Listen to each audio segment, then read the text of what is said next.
আসো তাড়াতাড়ি আসো, তাড়াতাড়ি আসো, এইটা আমার ঘর। যাও তাড়াতাড়ি গিয়ে চেঞ্জ করে নাও। কি এখন ইয়ার কি মারার টাইম?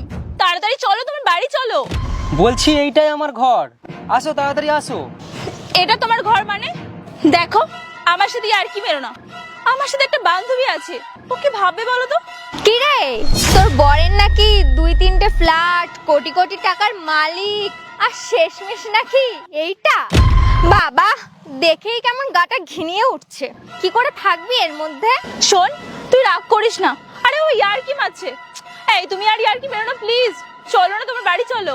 আমি আর কি কেন মারবো? আমি তো এইখানেই থেকে আসছি আজীবন। এখনকার বাজারে এইরকম একটা জায়গায় আমার ধারে তো এইটুকুই করা সম্ভব হয়েছে। আর এখন কি ইয়ার্কি মারার টাইম? সবে নতুন বিয়ে করেছি। আর তোমার যদি এইখানে থাকতে একান্তই খুব প্রবলেম হয়, তাহলে তুমি আমার 2-3টে বছর টাইম দাও, আমি তোমার জন্য একটা নতুন বাড়ি বানিয়ে দেবো। কি 2-3 বছর? আমি এখানে 2 সেকেন্ডও থাকতে পারবো না। তুমি তো খুব বলেছিলে তোমার ফ্ল্যাট আছে, গাড়ি আছে, বাড়ি আছে, আর শেষকালে নাকি কুড়ে ঘরে। আগেই তোকে বলেছিলাম বিয়েটা দেখে শুনে কর। তোর বাবা তো একটা ডক্টর ঠিক করেছিল, আর তুই তো বিজনেসম্যান চাস। নে এবার বিজনেসম্যানের সাথে থাক এইবার। আমি কি করে বুঝবো যে এতদিন ধরে আমাকে মিথ্যে কথা বলেছে? ঠক জোচ্চুর ইতর কথাকার। হে ভগবান, তুমি আমার সাথে কেন এমনটা করলে? হ্যাঁ, এখনো সময় আছে। একে ডিভোর্স দিয়ে এক্ষুনি এখান থেকে চ। হ্যাঁ, আর এর থেকে তো আমার বয়ফ্রেন্ড অনেক ভালো, নিজের তো একটা বাড়ি আছে। তুই ঠিক বলেছিস, এর মতো চিটিংবাজের সাথে আমি আর 1 মিনিটও থাকবো না। আর একে আমি পুলিশে দেবো। আসো আমার ঘরের মধ্যে একটু আসো, নিজের পায়ের ধুলোটা একটু দাও আমার ঘরে, আসো। এটার ভিতরে তো আমি আমার জুতোটাও রাখবো না। আমার বান্ধবীরা সব ঠিক বলেছিল, চিনিস না জানিস না এরকম একটা ছেলের সাথে সম্পর্ক রাখিস না। কিন্তু আমি তো প্রেমে অন্ধ ছিলাম।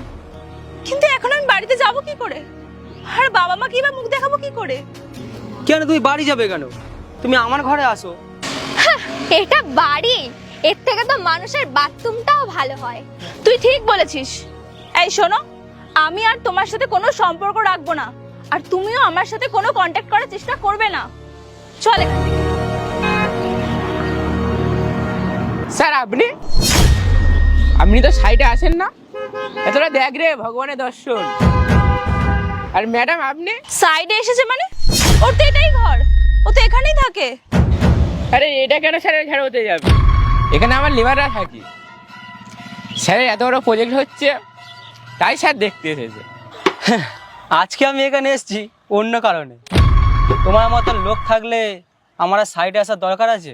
কিন্তু বাইরের কাজে লক্ষ্য দিতে দিতেই ঘরের কাজেরই লক্ষ্য দিইনি, তাই তো আজকে আমি ওকে এখানে নিয়ে এসেছি।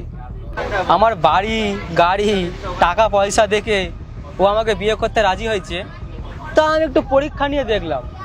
আর কি, পরীক্ষা নিতেই ওর মুখোশটা খুলে গেল। আর ম্যাডাম, হ্যাঁ তুমি বললে না এর থেকে লোকেদের বাথরুম অনেক ভালো হয়। হ্যাঁ হতে পারে, অনেক মানুষের বাথরুম অনেক ভালো, কিন্তু এখনও পৃথিবীতে লক্ষ লক্ষ মানুষ আছে না যারা এই রকম ঘরেই থাকে আর খুব সুখে থাকে। আর তাদের মনটা না তোমাদের মতন মেয়েদের থেকে অনেকটাই বড়।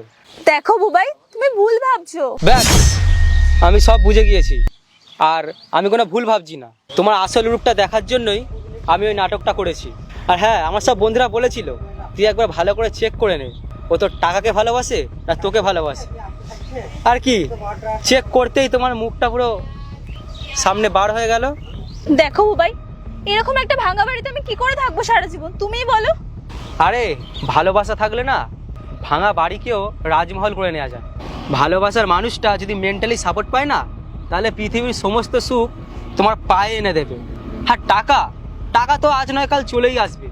আর হ্যাঁ, তোমার বান্ধবী বলছিল না ডিভোর্স নেওয়ার কথা, ওটা কোনো রেজিস্ট্রিই ছিল না, ওটা ফেক রেজিস্ট্রি ছিল। চল এসছি যেখানে সাইড থেকে ঘুরেই যায়। তুমি যদি কাউকে মন প্রাণ দিয়ে ভালোবাসো না, একবার হলেও পরীক্ষা করে নিও সেও তোমাকে ঠিক ওইভাবেই ভালোবাসে তো।